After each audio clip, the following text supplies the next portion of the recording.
Nakatutuwang nasasanay na naman ako. Nasasanay mabuhay ng mag-isa. Hindi naman pala kailangan ng kasangga para ma-enjoy ang bawat sandali ng buhay. Aaminin ko, nung una, naninibago pa ako. Kahit hindi ko kasama yung tao, palagi ko silang binabahagian ng kahit isang pangyayari lang sa araw ko.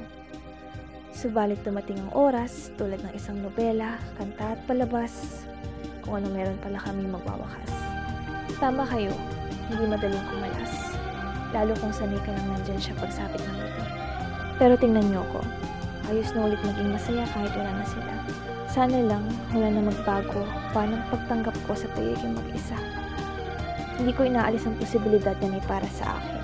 Tanging hiling ko lang, ang sunod kong makikilala ay siyang huli na.